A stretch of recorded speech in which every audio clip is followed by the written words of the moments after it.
سے دشمن ڈرے گا نہیں بلکہ مسلمان دشمنوں سے ڈرنا شروع کر دے گا. اور آج صورتحال یہی ہے. عام طور پر مسلمانوں سے کوئی دشمن ڈرتا نہیں ہے. وہ اللہ کے کہیں چند بندے ہیں جن سے دنیا کانپ رہی ہے, لیکن عام طور پر جو مسلمانوں کی صورتحال ہے ان سے کوئی ڈرتا نہیں ہے. بلکہ ایک شخص ٹیلی ویژن میں یہ بھی دیکھا گیا کہ ایک کافر ہے, مسلمانوں کی ایک جماعت ہے, اور ایک معمولی سے ڈنڈا لیا اور سب کو دوڑا رہا ہے, بھگے جا رہے ہیں مسلمان.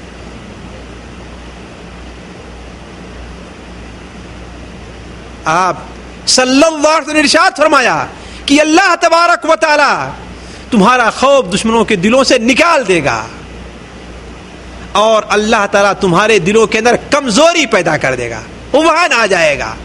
صحابہ کرام نے کہا کمزوری کیا چیز ہے؟ تو آپ صلی اللہ علیہ وسلم نے ارشاد فرمایا کہ دنیا کی محبت تمہارے دلوں میں آ جائے گی, اور موت سے تم لوگ نفرت کرنے لگو گے, ڈرنے لگو گے. جہاں موت سے نفرت پیدا ہوگی اور دنیا کی محبت آ جائے گی, اس وقت دنیا کا یہ حال ہوگا. لیکن ایک بات اور عرض کر دوں, یہ امت کی عمومی حالت ہوگی, ورنہ امت کی ایک جماعت قیامت تک ایسی رہے گی جو دین پر رہ کر کے لڑائی کرتی رہے گی اور دشمن اس سے ڈرتا رہے گا. یہ دنیا کے مسلمانوں کی عمومی حالت کا بیان ہو رہا ہے. ابو داؤد شریف کی ایک روایت میں اور آپ نے بیان فرمایا تھا, عبداللہ ابن عمر سے مروی ہے کہ آپ نے بیان فرمایا صلی اللہ علیہ وسلم, اذا تبایعتم بالعینہ, جب خرید و فروخت کے اندر تم مشغول ہو جاؤ گے, واخذتم اذناب البقر, اور بیلوں کی دم تم پکڑ لو گے, یعنی کھیتی باڑی کے اندر مشغول ہو جاؤ گے, وترکتم الجہاد فی سبیل اللہ, اور اللہ تعالیٰ کے راستے میں جہاد کو تم چھوڑ دو گے. آج مسلمان جہاد کے نام سے ڈرتا ہے, اور جتنے یہاں پر ہمارے بھائی موجود ہیں ان میں سے پوچھا جائے کہ تم نے کبھی جہاد کے لیے سوچا ہے؟ اور سوچا ہے, زبان سے ہر آدمی کہے گا ہم نے سوچا ہے, ہر آدمی کہے گا ہم نے سوچا ہے, لیکن پوچھا جائے کیا تیاری کی ہے تم نے, تو یہ بھی نہیں. وہ تو ورزش بھی نہیں کر پاتا ہے, وہ کہ موقع ملے تو اس کا جسم کے اندر پھرتی رہے, یہ بھی نہیں کر پاتا مسلمان, جبکہ اس کو دنیا کی کوئی قوم نہیں منع کرتی ہے, دنیا کا کوئی ملک اس سے نہیں روکتا تمہیں کہ کم سے کم ورزش تو کرے مسلمان, اس کے جسم کے اندر پھرتی تو آئے, سستی تو نہ رہے. ابھی 20-25 سال کی عمر ہے لیکن جوڑوں میں درد ہوتا ہے کہ نہیں ہے؟ 20-25 سال کی عمر ہے لیکن جوڑوں میں درد پیدا ہوتا ہے. 20-25 سال کی عمر ہے لیکن شوگر کی بیماری ہو گئی ہے. کیوں؟ اس لیے کہ محنت نہیں کرتا ہے, محنت نہیں کرتا ہے. تو وَتَرَكْتُمُ الْجِهَادَ فِي سَبِيلِ اللَّهِ, اور اللہ تعالیٰ کے راستے میں جہاد کرنا تم چھوڑ دو گے تو اللہ تبارک و تعالیٰ تمہارے اوپر ذلت کو مسلط کر دے گا. اللہ تمہارے اوپر ذلت کو مسلط کر دے گا, اور یہ ذلت اس وقت تک ختم نہیں ہوگی جب تک کہ تم اپنے دین کی طرف نہیں پلٹو گے. یہ علاج بنایا ہے نبی کریم صلی اللہ علیہ وسلم. دنیا کے اندر کوئی دوسرا علاج نہیں ہو سکتا ہے, کوئی دوسرا علاج نہیں ہے. نہ علاج امریکہ کے پاس ہے, نہ علاج ہندوستان کے پاس ہے, نہ علاج رشیا کے پاس ہے, کسی کے پاس علاج نہیں ہے. علاج اگر ہے تو کس کے پاس ہے؟ حضرت محمد صلی اللہ علیہ وسلم کے پاس ہے. وہ کیا علاج ہے؟ یہاں تک اپنے دین کی طرف تم لوگ پلٹ نہ آؤ, اور جہاں دین کی طرف پلٹو گے اللہ تبارک و تعالیٰ تمہاری مدد کر دے گا. تو یہ علاج ہے, اسے استعمال کرنے کی ضرورت ہے کہ مسلمان اپنے دین کی طرف پلٹے, اور اگر دین کی طرف نہیں پلٹا تو اس کی ذلت کبھی ختم ہونے والی نہیں ہے. وہ دین کی طرف پلٹے ہی تھے. عبداللہ بن مسعود رضی اللہ تعالیٰ عنہ کیا کہہ رہے تھے؟ کافر لوگ مار رہے تھے لیکن جتنا انہیں پڑھ کر سنا تھا پڑھ کر سنا کر کہتے ہیں. یہ دین پر قائم رہنے ہی کی مثال ہے.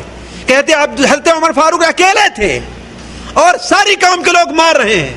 وہ کہتے ہیں ارے بدبختو کیا میرا بگاڑو گے, کاش کہ مجھے 300 ایسے لوگ مل جاتے تو آج تمہیں مکے میں رہنا تمہارا دشوار کر دیتے ہیں. تکلیفیں تو ہوں گی, ڈنڈے تو پڑیں گے, لیکن انسان کی نفس کی جو عزت ہے وہ عزت مسلمان کو نہیں کھونا چاہیے. اور یہ عزت کب آئے گی؟ جب مسلمان دین کی طرف پلٹے گا. اور اس کے 3 اصول ہیں. میں اس اصول کی طرف نہیں جانا چاہتا, صرف 3 مختصر طور پر آپ کے سامنے بیان کر دوں. وہ کیا ہے؟ اللہ کا تقوی اختیار کیا جائے, آپس میں اتفاق کیا جائے, اور اللہ اور اس کے رسول کی اطاعت کی جائے, اللہ کا تقوی اختیار کیا جائے اور آپس میں اتفاق پیدا کیا جائے اور اللہ اور اس کے رسول کی اطاعت کی جائے. آج کسی چیز کے بارے میں کہا جاتا ہے کہ یہ چیز ناجائز ہے, یہ چیز مکروہ ہے, تو ہم سوچنا شروع کرتے ہیں کہ صحیح میں ہے, مولوی صاحب صحیح بتائیں کہ صحیح ہے, یہ کوئی گنجائش نہیں ہے نکلنے کے لیے اس کو. تو ہمارے یہاں کے مولوی صاحب لوگ کیوں نہیں بتائے اس کو ہمیں؟ ابھی 2-4 دن پہلے کی بات ہے, پہلے نہیں, نماز کا معاملہ اتنا اہم ہے, ایک صاحب نے ہم سے کہا اتنا اہم معاملہ نماز کا ہے. میں تو سمجھتا تھا کہ بس بالکل نماز بھی ایسی آزادانہ چیز ہے, تمہیں پڑھنا ہے پڑھو, نہیں تو نہ پڑھو. تو کہا پھر ہمارے یہاں لوگ پڑھتے کیوں نہیں ہیں؟ 10% بھی لوگ نماز نہیں پڑھتے ہیں, تو اس کا نتیجہ بھی مسلمان بھگت رہا ہے. اور یہ وہ اصول ہے جو نبی صلی اللہ علیہ وسلم نے سورہ انفال کی پہلی آیت میں دیا. آپ لوگ جا کے ترجمہ اٹھا کر کے پڑھ لیں گے. پہلی آیت میں دیا ہے وَيَسْأَلُونَكَ عَنِ الْأَنْفَالِ, آپ سے لوگ انفال کے بارے میں پوچھتے ہیں, آپ کہہ دیجئے کہ یہ مال غنیمت اللہ اور اس کے رسول کے لیے ہے. فَاتَّقُوا اللَّهَ وَأَصْلِحُوا ذَاتَ بَيْنِكُمْ وَأَطِيعُوا اللَّهَ وَرَسُولَهُ. یہ دیکھ لیجئے, 3 اصول دیا ہے. فَاتَّقُوا اللَّهَ, اللہ سے ڈرو, وَأَصْلِحُوا ذَاتَ بَيْنِكُمْ, اور اپنے اندر اتفاق پیدا کر لو, ہے کہ نہیں؟ اور تیسری چیز کیا ہے؟ اللہ اور اس کے رسول کی اطاعت کرو. یہ ہے مسلمانوں کا علاج. اگر مسلمان اس کے اوپر چلا تو اس کا علاج ہے وہ دین کی طرف پلٹا اور اسے عزت کی زندگی ملے گی, اور اگر نہیں تو اسے ذلت کی زندگی بسر کرنی ہوگی. اللہ تعالیٰ سے دعا ہے کہ اللہ تعالیٰ ہمیں اور آپ کو دین کی طرف پلٹنے کی توفیق عطا فرمائے. اللہ تعالیٰ جب تک ہمیں زندہ رکھے, اسلام کے اوپر زندہ رکھے, ہماری اور آپ کی وفات ہو تو دین اسلام کے اوپر ہو. اللہ تعالیٰ مسلمانوں کے مسائل کو حل کر دے. اللہ تعالیٰ مسلمانوں کو عزت نصیب فرمائے. اللہ تعالیٰ مسلمانوں کو یہ توفیق بخشے کہ وہ اللہ اور اس کے رسول کی اطاعت کی طرف دوبارہ پلٹے, اور یہی اس کی عزت کا سرچشمہ ہے. اللہ تعالیٰ ہمیں اور آپ کو یہاں پر بیٹھنے کی برکت سے دین پر عمل کرنے اور اس پر جمے رہنے کی توفیق عطا فرمائے. اللہ تعالیٰ ہمارا اور آپ کا یہاں پر بیٹھنا قبول فرمائے. یہاں جمع ہونے کی برکت سے اللہ تعالیٰ ہمارے اور آپ کے گناہوں کو معاف کر دے. ربنا تقبل منا انك انت السميع العليم وتب علينا انك انت التواب الرحيم وصلى الله على نبينا محمد وبارك وسلم.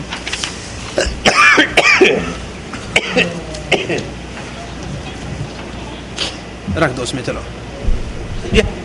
ہاں بتائیں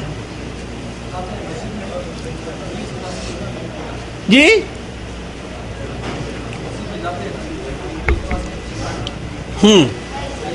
نماز کے لیے اگر جا رہا ہو تو ابو داؤد شریف کے اندر روایت ہے, تم میں سے جو آدمی مسجد جائے فلا یشبکن بین اصابعہ, اپنے انگلیوں کو ایک دوسرے کے اندر نہ ملائے. یہ نماز کے ادب کے خلاف ہے, اس لیے کہ وہ جب مسجد کے لیے طرف نکلتا ہے تو گویا شمار ہوتا ہے کہ وہ نماز کے اندر ہے. لہذا یہ ایسا نہیں, مسجد میں بیٹھا بھی ہے تو ایسے نہیں کرنا چاہیے. یہ بھی نماز کے ادب کے خلاف ہے.